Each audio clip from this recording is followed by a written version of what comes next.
Hi, let's make this simple yet elegant Easter cookie. I have a bag that I have cut the tip off. I'm not using one of my decorating tips for this. We're just going to outline the cookie and flood it using white. And you can just start anywhere you want. Do a nice outline.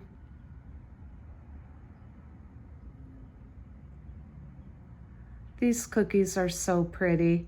It can be a baptism cookie or confirmation, communion. You can personalize them with the child's name on them. They can be used for any occasion. They're just so pretty. So we have our outline done, and now we're going to flood, and I'll show you how to flood. I'm putting more pressure on the bag now, just going around that outline. The outline will hold the icing in on the cookie, and if anything were to come off the sides, we would just clean it up with our little tool. Today I'll just use a toothpick so I can show you how easy that is. People flood all the way around or in sections. I found with this shape, it's just easier to flood it in sections like this rather than trying to go all the way around it. So I hope you're all enjoying what little spring we've had so far.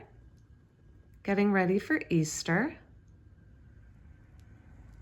I also made a tutorial on how to decorate butterfly cookies. So this year for Easter, I'm doing the crosses and the butterflies. Last year I did bunny rabbits, Easter bunnies, and gosh, I want to say I did daisies last year. That was fun too, but I wanted to do something different this year. So we have it all filled in. Now I'm just going to show you how easy this is to use just a regular old toothpick.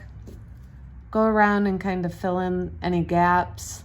You can take it closer to the edges with this.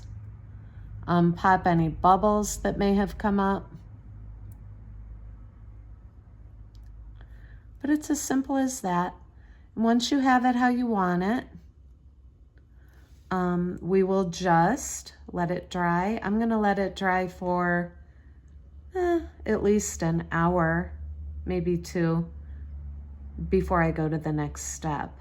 But like I said, the next step, we're just using white. Again, I am going to use a tip though for our decorating.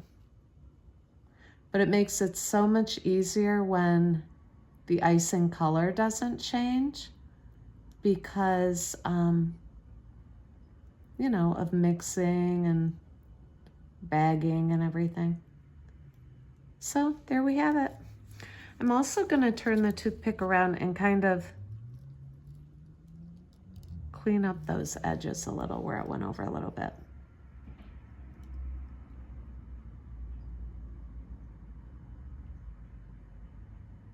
Okay, I'll see you when we get ready for our next step.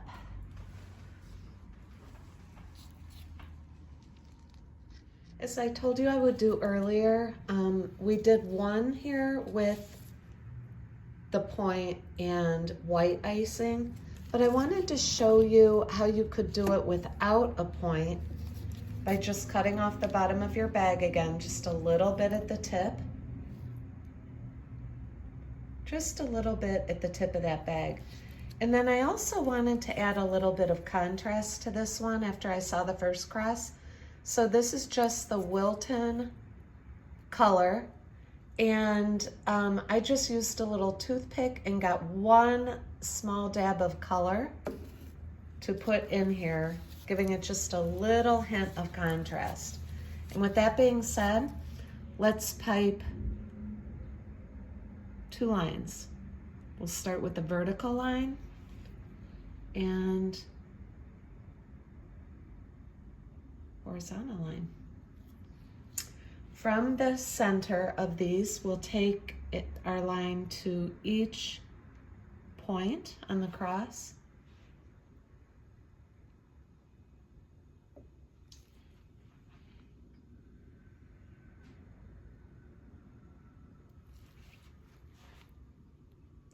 You can barely see the color that I put in there, but it'll be just enough to give it a little glowing effect.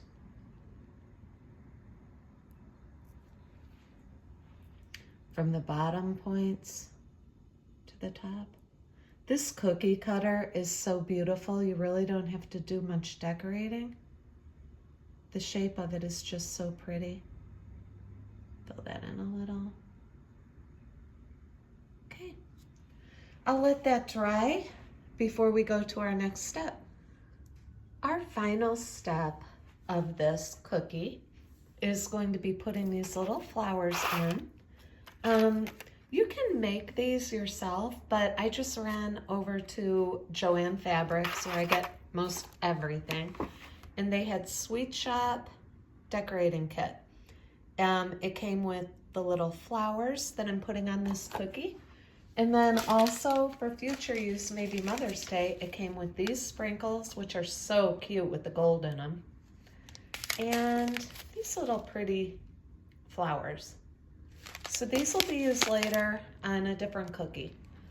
But right now we're just using these, and we're going to put one on each cross. Let's try, actually, we may put more than one. I think on this one I'll put 3. So you just take your piping bag and put a dot of icing on the flower and place your flower on the cookie. Yeah, let's try a couple more. I think that'd be really pretty. Put icing on the back, little dot, right on the cookie. How about another, we'll do another white one.